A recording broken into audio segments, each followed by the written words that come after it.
Indian മിലിറ്ററിയിലേക്ക് നല്ലൊരു അവസരം വന്നിരിക്കുന്നു. ആൺകുട്ടികൾക്കും അതുപോലെ തന്നെ പെൺകുട്ടികൾക്കും ഒരുപോലെ അപേക്ഷിക്കാം.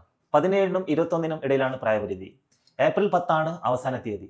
ഇതിന് അപേക്ഷിക്കാൻ വേണ്ടിയിട്ടുള്ള ഡോക്യുമെന്റ് എന്തൊക്കെയാണെന്ന് നോക്കാം. ഇത് അക്ഷയ സെന്റർ അല്ലെങ്കിൽ കമ്പ്യൂട്ടർ സെന്റർ വഴിയാണ് അപേക്ഷിക്കേണ്ടത്. ഡോക്യുമെന്റേഷൻ 10th ലെവലിലാണെങ്കിൽ SSLC book, Aadhaar card, domicile certificate, passport size photo, അതുപോലെ തന്നെ ലൈവ് ഫോട്ടോ പ്ലസ് സിഗ്നേച്ചർ. ഇത്രയും ഡോക്യുമെന്റ് ആണ് SSLC ബേസിലുള്ളത് കൊടുക്കാൻ ആവശ്യകതയുള്ളത്. അതുപോലെ തന്നെ +2 ലെവലിലാണെങ്കിൽ SSLC ബുക്കിന് പകരം +2 സർട്ടിഫിക്കറ്റ്, ബാക്കി എല്ലാ ഡോക്യുമെന്റും നേരത്തെ പറഞ്ഞ അതേ ഡോക്യുമെന്റ് ആണ് +2 ബേസിലും കൊടുക്കാൻ വേണ്ടത്. ഫീസ് എന്നുള്ളത് 250 രൂപയാണ് ഫീസ് വരുന്നത്.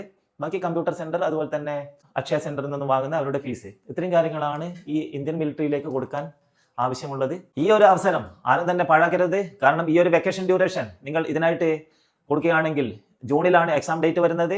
ഈ 2 മാസത്തെ ഹാർഡ് വർക്ക് നിങ്ങൾക്ക് ഇന്ത്യൻ മിലിറ്ററിയിലേക്ക് പോകാനുള്ള നല്ലൊരു ചാൻസ് ആയിട്ട് മാറാം.